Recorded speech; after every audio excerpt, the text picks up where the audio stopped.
Blue and red lights washed across my front lawn like a bad omen, painting the grass and my muddy sneakers with all the drama of a late-night cop show.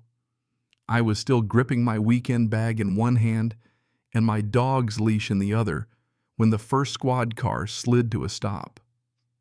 Tires hissed on wet pavement, the siren faded out, and all at once the whole neighborhood, usually about as lively as a library after hours, lit up like someone yanked back the curtains on a stage. Porches filled, phone screens glowed, and there at the center of it all, standing on my porch with my spare welcome mat folded over her shoe like some kind of badge of office, was Karen from the HOA. "Officer, that's him," she hollered, jabbing her finger so hard I thought she might sprain it. "He's the intruder I told you about. I caught him trying to break into 214 Pine Meadows. Yeah, that happened." And all I could do was blink like I'd woken up in the wrong sitcom. I looked down at Rusty, my golden retriever tail wagging like this was all just a fun field trip. My silver SUV behind me was still ticking from the long drive. I'd come back early from my lake cabin after a storm warning ruined my weekend plans. The sky over Pine Meadows still wore the bruises of that storm-thick clouds, that wet grass smell, a damp wind that felt like unfinished business. The taller officer stepped out, hand on his belt, but his voice steady. "Sir, can you put the bag down and keep your hands where I can see them?" "Sure thing," I said, setting my bag on the driveway, leash still looped around my wrist. Rusty sat tongue out, ready for anything. "Good boy." Karen stomped down the porch like she owned the wood under her sensible shoes, clipboard bumping against her hip. Cardigan the color of wet cement, face set to her favorite setting, judgmental. "That's the man. He came back when he thought I was at the clubhouse. He doesn't know we've increased security." The shorter officer, the one with kind eyes, looked from her to me. "Name Mark Ellis," I said, nodding up at the numbers over the door. "This is my house." Karen snorted. "Nice try." The tall officer asked for ID. I pulled my wallet slow from my back pocket, handed over my license address, matched picture, was me even on a bad hair day. Keys. I held up the jangly mess garage front door mailbox and the ugly one for the HOA pool gate. Tried to smile. It didn't land. Karen planted herself on the grass, blocking my path. "He's been gone for days. He abandoned the property. I had to check it for safety. We have rules." The taller officer turned calm as a judge. "Ma'am, you checked it?" "Of course," Karen said, tightening her grip on that cardigan like it was armor. "It's my duty. Architectural review, community safety, special projects." The shorter officer cocked his head, repeating special projects like he was biting into a lemon. Neighbors whispered. Jenkins, the retired Army sergeant next door, folded his arms, watching like a man who knew when to speak and when to wait. Across the street, the Morales twins looked on in matching soccer jerseys, wide-eyed. Pine Meadows loved a spectacle. Tonight it had front row seats. The officer asked where I'd come from. "Lake Keoway. Storm rolled in early. Power flickered. Figured I'd drive back before the roads got bad. I've been gone since Thursday. My neighbor has my number. You can call him." Karen puffed up. "He let his trash can sit too long. Lawn was half an inch too high last month. That tells you everything you need to know." The shorter officer raised a calming hand. He glanced at my license up at my door, then past Karen. He stepped onto the porch, peered at the lock, and the deadbolt at some scuffs near the latch. He pointed out something tiny I couldn't see. The tall one bent down, looked closer, then straightened. "Ma'am, why is—" And then my phone buzzed. Doorbell camera motion detected, time-stamped 12 minutes earlier. I didn't check it yet. For a second, everything froze, the moment stretched tight as piano wire. Let me back up a sec. I bought this house 3 years ago after my divorce. It wasn't fancy, but it was mine. A sturdy brick ranch with a maple that went full fireworks orange every October. The HOA brochure promised community common sense and neighborliness.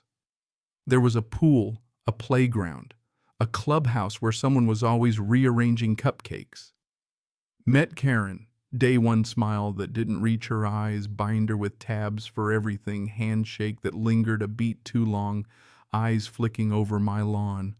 We keep things nice here, Mark. We all do our part. I nodded. I like nice. She gave me a magnet with the HOA number and her name, every committee under the sun. I tried to be a good neighbor, waved at kids, put my trash cans out on schedule, painted my mailbox. The approved shade of colonial black looked exactly like normal black, but don't tell Karen. Helped Jenkins fix a fence board, carried groceries for Mrs. Long, rehung holiday lights on the clubhouse when the rain chased off the volunteers. My mom always said kindness is how you want to be treated. Start there. Stay there when you can.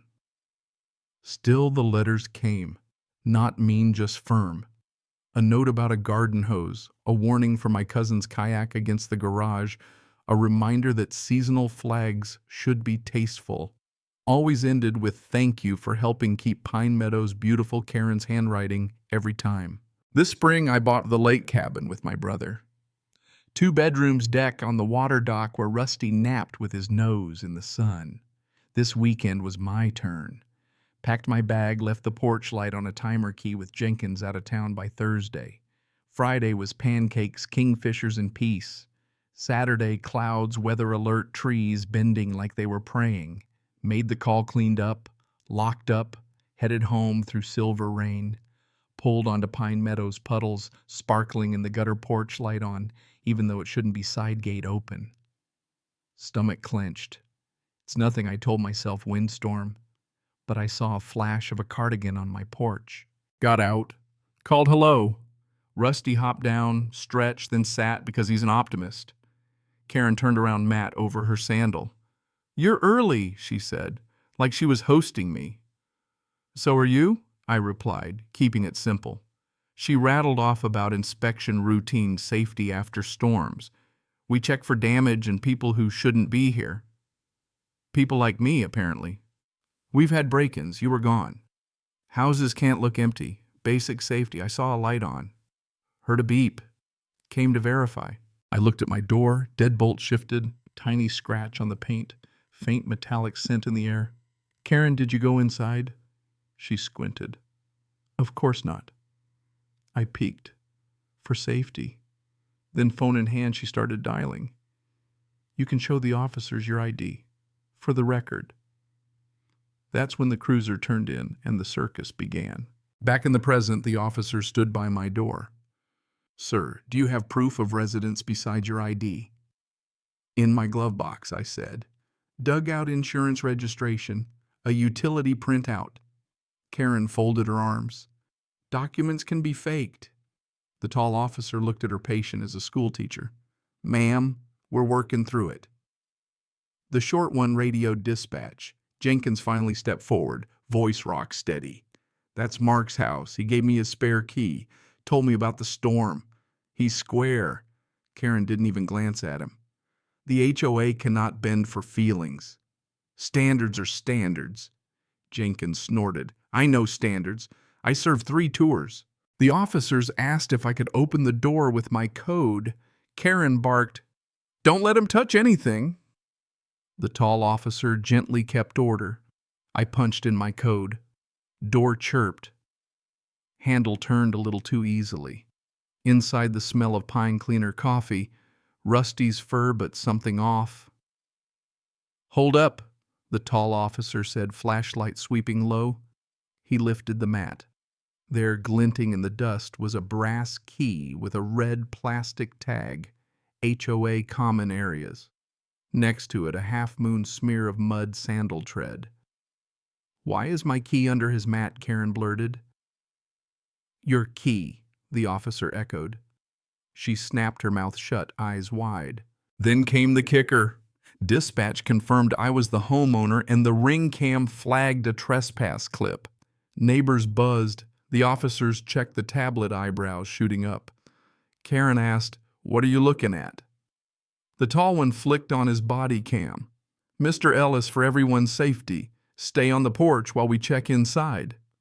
My heart thundered. The officers moved through the entryway. My phone buzzed again, another alert. Then from the kitchen, a metal clatter echoing through the house. Police, the officer shouted. Shadows danced. Karen whimpered, Jenkins tense, the crowd held its breath. And then twist time. A pale hand reached for my back door, a red HOA tag glinting in the light. The officer barked, "Stop!" The world shrank to a pinprick as a figure stepped into view. Another Karen. Same bob, same lanyard, same cardigan. Except the real Karen was standing right beside me. The crowd gasped. Even the officers blinked. "Ma'am, do you have an explanation for this?" The Karen beside me sputtered. The one in the kitchen raised shaking hands. I just came to make sure everything was all right." The crowd buzzed. Mr. Jenkins whispered, "Lord, help us, there are two of them." Before we could even process this HOA doppelganger nightmare, a hard knock rattled the front door. Everyone jumped. The officer opened it, and a hooded young man stepped in, hands up, mumbling, "I didn't take anything, I swear." The crowd erupted.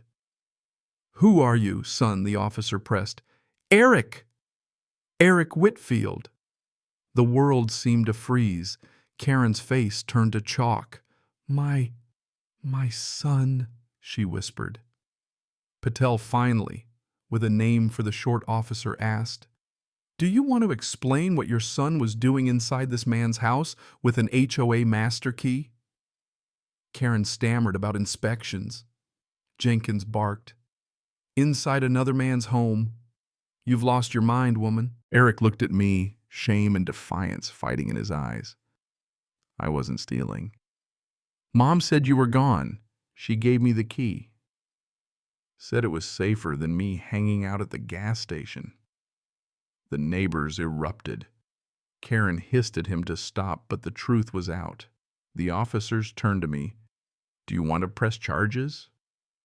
My anger screamed yes, but my heart paused. This kid, pale-soaked, scared, looked more lost than criminal. Then Mrs. Long shouted, "Check the garage." The officers hustled over. My garage door rumbled up. Inside, boxes upon boxes stacked against the wall, not with my name, but the HOA stamp. Top box, confiscated property, pending fines. Karen's racket out in the open. Officers pried open boxes. Garden gnomes, a basketball hoop, banners, a barbecue grill, all tagged violation. The crowd lost its shouting, whispering, filming. "Why is official HOA property stored in a private garage?" Patel pressed. Karen flailed. "The clubhouse storage was full. It was only temporary for the good of the community." My voice cracked. I'd never even been asked. "Let's open another read," tall officer said. "Next box watches, jewelry, wallets." Mrs. Long wept over her husband's watch. The Morales twins' eyes went wide at their missing basketball hoop. That's when Derek, the HOA treasurer, was caught behind my shed crowbar in hand. Always quiet, always polite, now trembling under the cop's flashlight. "It's not what you think. I was securing the property. Karen told me it was safe." Karen wailed, "You promised?" Derek broke voice raw. "You dragged me into this." "Karen, you said nobody would find out." The neighborhood's patience snapped. Jenkins thundered, "You stole from your neighbors, hid it in Mark's garage, then called the cops on him to cover your tracks. That's not standards, lady. That's theft." For once, Karen had no words, her control shattered. The officers found a rusted lockbox in the ditch by the curb full of damp, crumpled cash. HOA dues skimmed and hidden away. The crowd turned, suspicion swirling. If cash was stashed here, what else was in the clubhouse? A search turned up a mountain of evidence: dues, complaint files, stolen electronics. Years of secrets, fines, repeat offender notes, even charity goods gone missing. The truth was out. The HOA board had been running a racket. Karen's reign ended not with a gavel, but with a scream, her son collapsing on the porch, paramedics rushing in, Karen begging to ride with him. Eric, pale and scared, fighting for breath, became the human cost of all this obsession. By the time fire broke out at the clubhouse set, everyone guessed to burn the last of the records. There was nothing left to hide. Officers rounded up the rest of the board, Cynthia, Roger, Linda, all caught by their own greed, now weeping, protesting, or silent as the rain fell and the clubhouse burned. Pine Meadows, my supposed fresh start, was a crime scene, secrets smoldering in the ashes. But in the aftermath, something else took root. The neighbors gathered, first angry, then united. The HOA was dissolved, gone for good. We started over meetings in garages, pies from Mrs. Long Jenkins, mowing lawns. No fines, no fear, just folks looking out for each other. Sometimes even now I'll see a flicker of light by the woods, the shadow with the laptop secrets still out there. But I don't fear them, because Pine Meadows isn't theirs anymore, it's ours. We survived, we rebuilt, and now we watch out for each other, not because of rules, but because of trust. So let me ask you, what would you do if it happened on your street? Would you let fear and rules run your life, or would you fight for kindness and truth no matter how messy it gets? Go ahead, share your story. Because in the end, that's what makes a neighborhood, not the paint on the mailbox or the height of your grass, but the people who stand up when it matters most. Where are you watching from?